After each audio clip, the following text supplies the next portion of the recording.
Well, hello everyone. Welcome to this edition of Candid Conversations. I'm Dr. Cynthia Maxie Milton. So glad to have you along. And here we aim to inform you, uplift, and inspire you.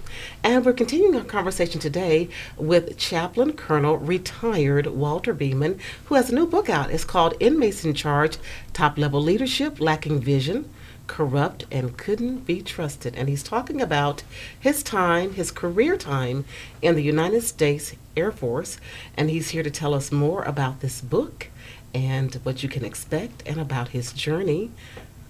Colonel Beamon, welcome. Thank you. So this is part 2 of our conversation. So if you have not listened to part 1, you kind of missed some things. So I encourage you to go back and listen to part 1. But you're actually a part of living history. You were one of the first African Americans active duty to become a chaplain in the Air Force. Tell us about that. Yes. I was the 26th and didn't know much of anything, had no military background whatsoever. And this was in 1975, so it was a different time, a different place. Yes. And I had joined the reserve 1 year prior to active duty and had some very interesting experiences that I really liked and thought, hey, maybe, just maybe, this is a time for change. I had a friend already in the Air Force. In fact, when we were in seminary, he came to seminary with the express purpose of becoming an Air Force chaplain. He tried to persuade the rest of his classmates to consider it, and we all said, no, Jimson, you go on to the Air Force. We're going to be pastors. And I thought that would be the case for the rest of my working life, serving as a pastor. But I had the occasion to see what he did. As a matter of fact, up until that time, I really had not thought a chaplain in the military was a valid ministry. That was my thinking. Perception. Yes. But when I had an opportunity to see exactly the types of ministries that he performed, I said, wow, this is... So I prayed about it. And the answer came back, okay. So let me put a pin in that, because I want to speak to the young people, but really this is a lesson for all of us. You cannot aspire to what you're not exposed to. Mm-hmm. So you weren't thinking anything about the military as a chaplain until you had a friend that exposed you, then you aspired to, and you went on to have a very successful 27-year career because you were one of few African Americans active duty who attained the rank of colonel. Right. That's exactly right. And so, as I pointed out earlier, it was very difficult for me once I reached my first base of assignment. I was pigeonholed into what was called the gospel service. Well, I kind of welcomed that experience because leaving the pastorate and coming right into a situation that was similar, I thought I was doing myself really good by doing it. I worked very hard every week in charge of the worship service, predominantly for blacks. I spent 3 years at Keesler and never was offered the opportunity to preach in what was called the General Protestant Service, which was predominantly white. I was given that opportunity 1 month before I left for my new assignment. And you were the only African American chaplain yes. there, which you said in our previous interview. You felt somewhat isolated. You didn't have the Yes. camaraderie that you would normally expect to have in the Air Force, Mhm. being the only African American chaplain. Yes. And so then, as you said, you were pigeonholed to this a certain kind of service. Right. The soul service met, the gospel service met every Sunday evening at 6:30. All of the other worship services met during the morning, and that was interesting, very interesting. I would attend the general Protestant services during the day, but I could not expect my chaplain, other chaplains I was working with, to come and be a part of my worship service. And how did that make you feel? Well, I didn't have a good feeling about that.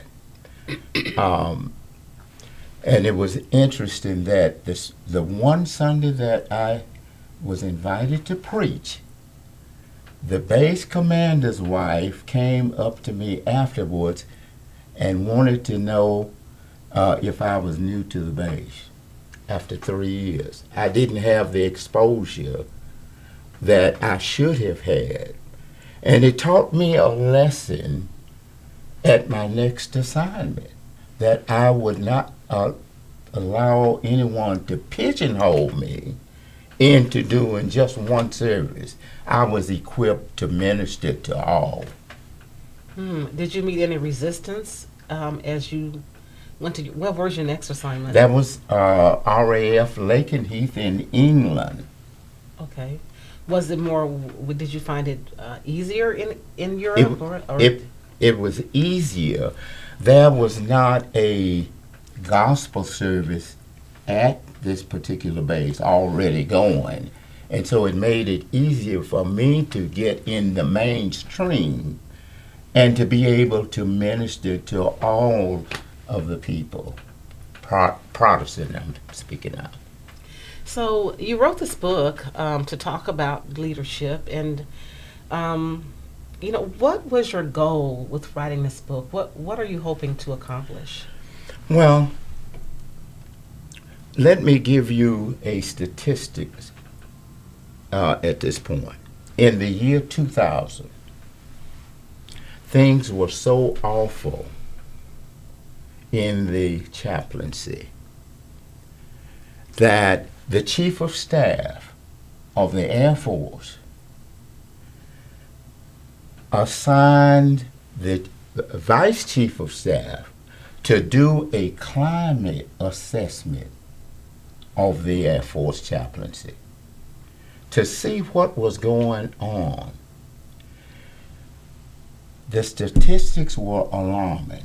97% of African American chaplains indicated that they either sensed or had experienced racism and discrimination.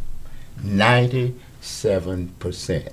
And I wondered afterwards what planet the other 3% lived on because of what we had experienced in terms of a lack of upward mobility, assignments, and of course the type of assignment that you have determines how far you go up the ladder.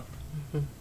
And so what was happening with African American chaplains would get to a certain point, and then you would be put in dead-end jobs where you could not rise to the top.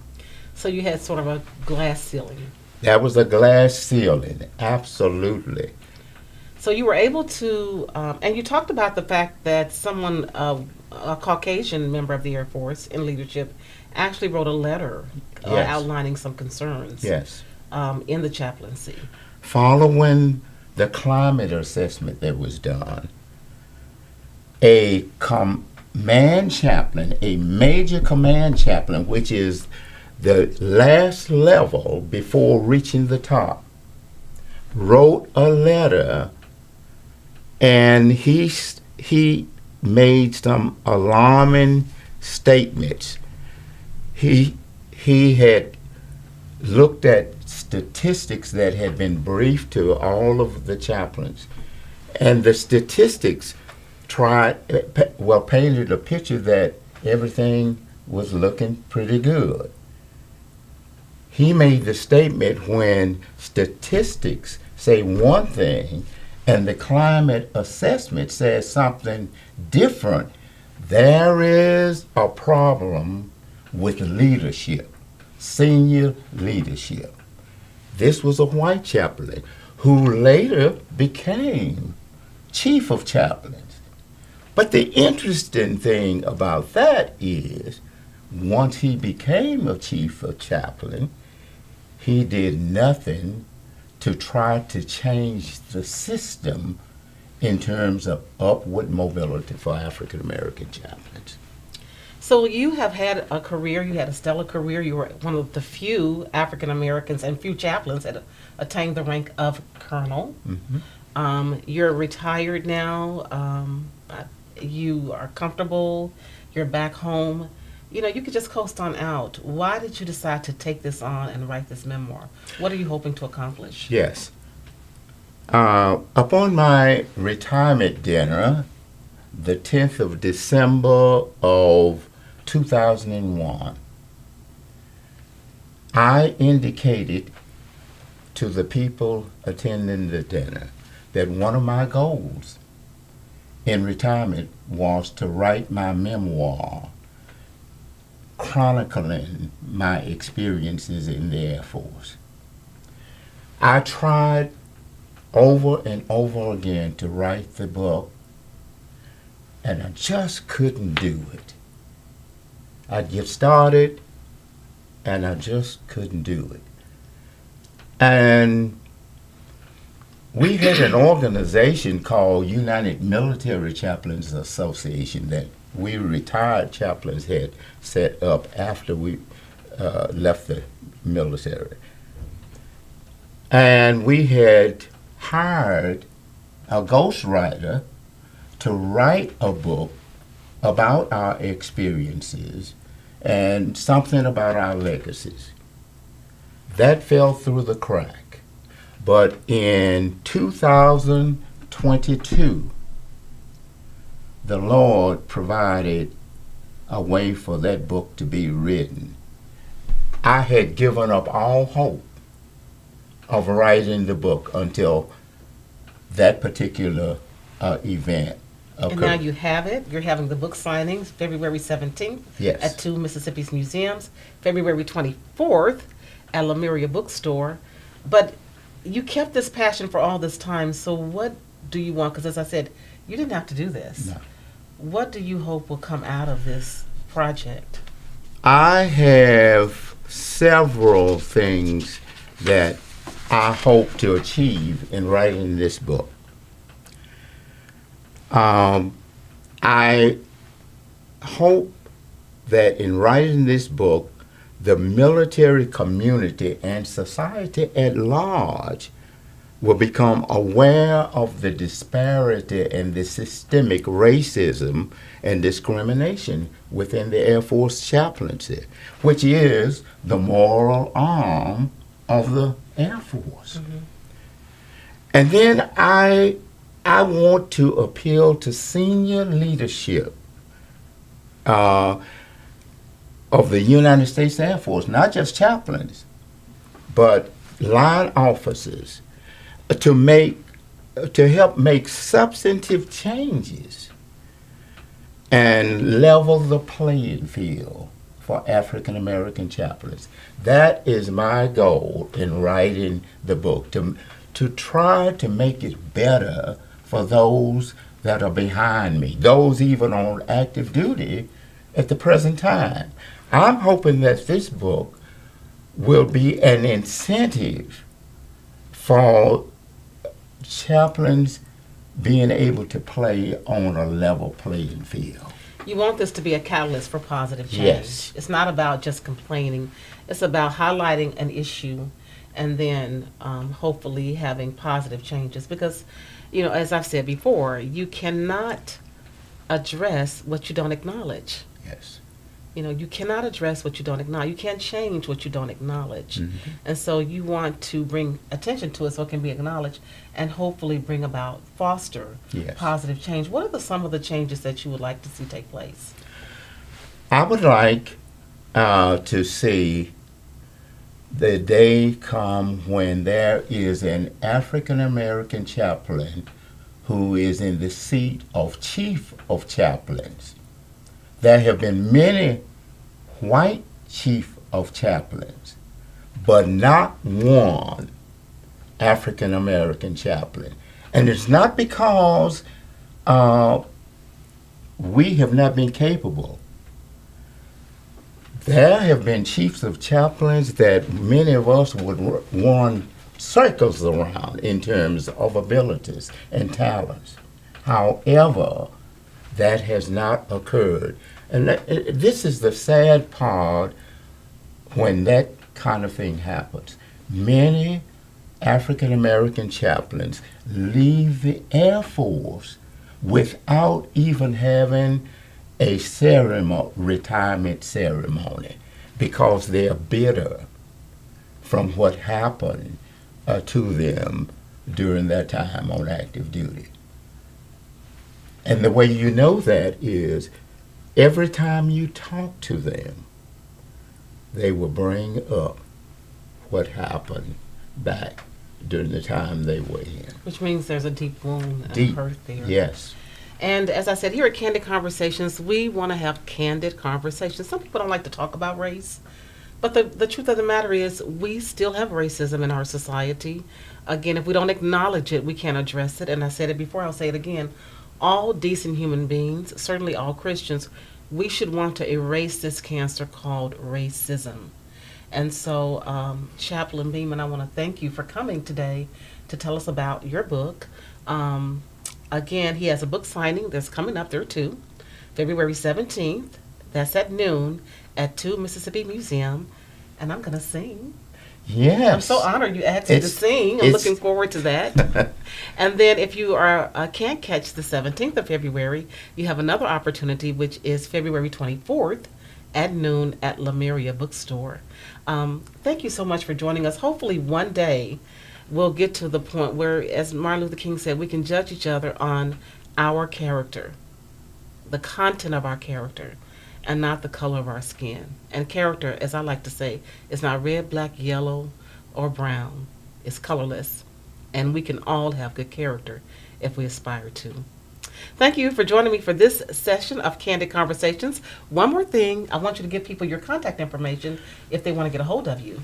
I can be reached by email at Walt, W-A-L-T, 6319 at proton, PROTON.me. I can also be reached by phone at 850-865-6843. Give the phone number one more time, just in case someone didn't have the pen.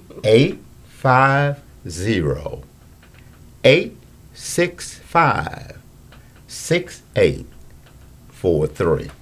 Well, again, I want to thank you and your family for your service, because I learned working for the Department of Army, when a service member serves, the whole family serves. So we appreciate you all. Yes. And thank you for coming to tell your story here on Candid Conversations. Well, thank you very much for having me. Really appreciate it. And thank you for joining us today. Don't forget to join us next time. Have a great day, everyone.